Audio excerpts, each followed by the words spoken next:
Governor Greg Abbott giving an update on recovery efforts in Central Texas today, saying there are now 131 people confirmed dead across the state of Texas. And the governor shared those new details after touring more areas impacted by the flooding. Fox 4's Stephen Dial joining us now with more from the governor's visit to Leander, which is northwest of Austin.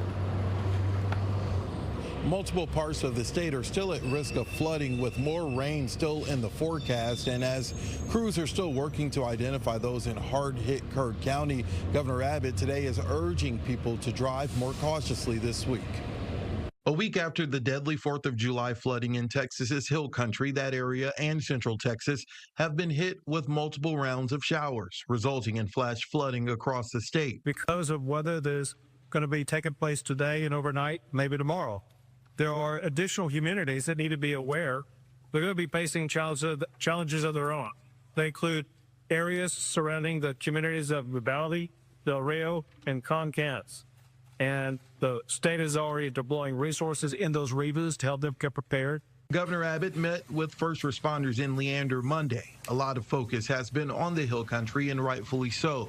But this weekend, more flooding happened in areas north of Austin, primarily in San Saba and Lampasas counties. The Texas game wardens posted these pictures from a rescue Sunday. They said a couple's vehicle was caught in rushing water. The two escaped the car and held onto a tree. The SUV was later found nearly a mile down the road.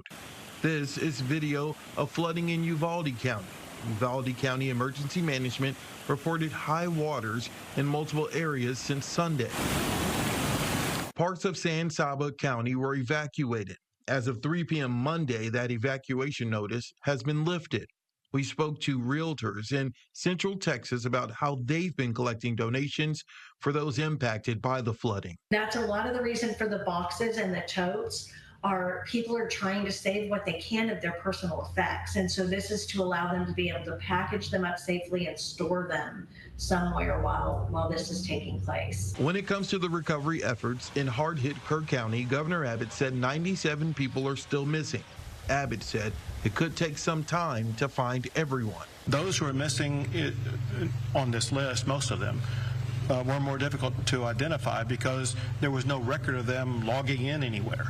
And it was through information provided by a friend, a family member, co-worker, whatever the case may be, that they haven't been found. Sometimes it does require using DNA testing. Now, the State Emergency Management Division said that they have crews pre-positioned around those counties that are expecting the worst flash flooding. They primarily talked about Uvalde County, but there is a threat in multiple parts of the state.